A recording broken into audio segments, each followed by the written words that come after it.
Hi guys, so we're going to be working on the glutes today. So we've got a couple exercises today. The first one is the single leg glute bridge. We're going to lift one leg into tabletop and hold it up there, and we're going to ground onto the bottom leg, press the heel on the ground and squeeze both glutes to lift up as high as you can. Okay, we're just going to repeat on one side. Now if you feel that your hamstring is cramping up, squeeze the glutes harder or just don't lift up as high to make sure you don't cramp up. So we're going to do a couple on that same side and really working on that glute, and we're going to swap sides when you're ready. And same thing, the other leg hold up into tabletop, and we're going to press through the heel and squeeze both glutes to lift up. Now if you feel like one side of your pelvis is dropping compared to the other side, you're probably not squeezing both glutes equally enough. So we want to make sure that we have an equal lift through the pelvis, not just one side lifting higher than the other. Same thing, we want to make sure we're nice and relaxed through the upper body, squeeze the glutes, and repeat that a couple of times as much as you can. Okay, so we want to breathe out to lift up, breathe in to lower back down. Well done. Next one on our list is our 4-point exercise. So we're going to come onto 4-point, hands underneath our shoulder, knees underneath our hip, long neck, tuck chin, back straight. Okay, so this is called dog peeing over a hydrant. I know, funny name. So what we're going to do is we're going to lift one hip out. Let's start with the right one. And we're going to push out onto our side. So this is called a abduction movement in a short lever. So we're just going to push out through the side of our bum and try to work on that side glute there. When we're done with that side, we're going to switch over to the other side. Okay, so we want to have equal work on both hips and both glutes. So same thing, making sure your neck's long and your back is flat. You're going to push out through the side of your legs and side of your glutes to work on that side glute, and slow and control bringing it back and touch the floor before you go back to the next one.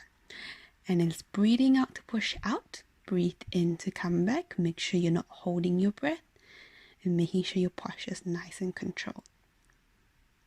Moving on to our next one, we will be lying on our side in our side lying plank position, and this is called your single lying kicks. So we want to turn out with the hip, and we're going to push up and out to straighten the knee, and then bending the knee back by keeping the hip turned out the whole time. So we want to work on the combination between inner thigh and outer thigh for this one, along with your glute muscle, which is around the back and the side. Making sure we're not dropping through the bottom waist, holding that nice posture, long neck, tuck chin, and then we're going to drop the legs straight and we're going to start to circle through the whole hip. So you're going to imagine that you have a pencil on your heel and you're going to draw circles clockwise through the whole leg. So we want to move as one unit through the leg, circling, making a small tennis ball size circle. The smaller it is, the more you're going to feel a burn. And then we're going to circle the other way. So you're going to go anti-clockwise now, holding your position and your posture still. We're just going to draw little tennis ball size circles again with the heel leading you. Okay, and we want to repeat on the other side as well. Okay, so the same thing, making sure neck long, chin tuck, and your bottom waist is not dropped. And we want to turn out with the whole hip and the knee. And we want to press through the heel as we kick up, and then bend the knee to come back. Making sure you bend through the knee and your hip as you come back and push out. Now we're going to circle with our heels again. So same thing, circling clockwise, making sure that bottom ribs stay as lifted as you can. Small circles as much as you can.